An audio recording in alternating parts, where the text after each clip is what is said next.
You're standing in the shower, and somewhere between washing your hair and staring at the tile, you've just delivered a devastating, perfectly timed response to an argument that ended 3 weeks ago. In this moment, your heart rate actually spikes. You feel a genuine jolt of triumph and relief. For a few seconds, this victory in your head feels more visceral than anything that has happened to you all day. You are operating inside a compulsive neurological loop. Like a projector in an empty theater, your mind is repeating the same frames over and over, regardless of whether there is an actual audience to hear them. Your brain isn't mapping out strategies or solving active problems. It is actively retreating from the messy, unscripted friction of the real world and taking shelter inside a manufactured reality where you hold absolute control. Maintaining these elaborate inner worlds is cognitively expensive. By the time you step out of the shower, your capacity to handle real-world stress has already been drained by an opponent who doesn't even exist. This is your brain's default mode network. When your external focus drops, this internal system fires up to fill the silence with introspection. It functions as a survival-wired simulation engine, running alternate realities and survival logic paths to predict every possible failure. For many overthinkers, this simulation engine is forced into overdrive by a history of unpredictability. If you grew up in an environment where you had to perfectly read a room just to stay safe, your nervous system learned that being caught off guard was a genuine threat to your survival. Constructing these scenarios is not a sign of a broken mind. It is a brilliant, adaptive form of emotional self-medication, an attempt to guarantee a feeling of safety that the real world didn't always provide. For a highly sensitive nervous system, calculating every variable in a controlled, fake scenario is the only way it ever learned to stop flinching. Inside the simulation, you're the writer, the director, and the star. You grant yourself absolute control, securing the perfect resolution, without ever risking an awkward silence or a cold rejection. Your brain eventually learns a dangerous shortcut.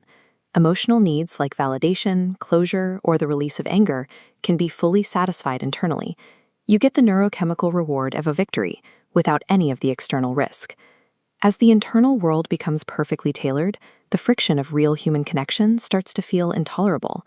Real people don't follow your script, and real life involves sitting with an amount of uncertainty that the simulation never requires.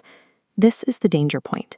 The habit stops being a preparation for life and transforms into a permanent residence used to hide from it. The ultimate tragedy of the fake scenario is that the brain's greatest tool for navigating reality becomes the very wall that disconnects you from it. Building these detailed, emotionally coherent worlds requires immense cognitive richness and deep empathy. The goal isn't to destroy this capability, but to stop letting it run on autopilot. You aren't trying to aggressively shut down your inner world. You are simply changing your proximity to it. This shift is called cognitive decoupling.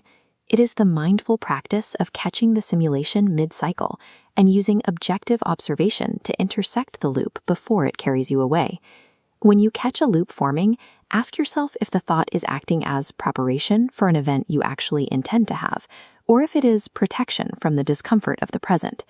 Labeling the thought as protection won't make the urge disappear instantly, but it creates a vital gap.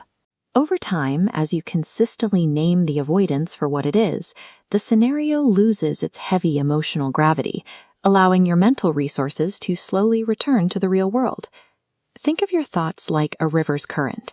The fake scenarios will always flow past, but you hold the power to stand on the bank and watch them go by, rather than letting yourself be swept away.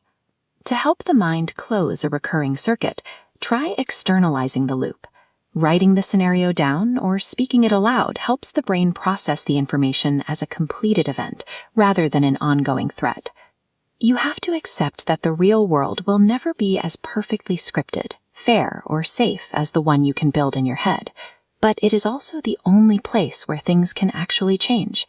You can slowly let go of the need for absolute control and step back into the unscripted reality of your own life. The imagined scenario offers the temporary illusion of safety, but the messy, unpredictable reality outside your mind is the only place where genuine human connection actually happens.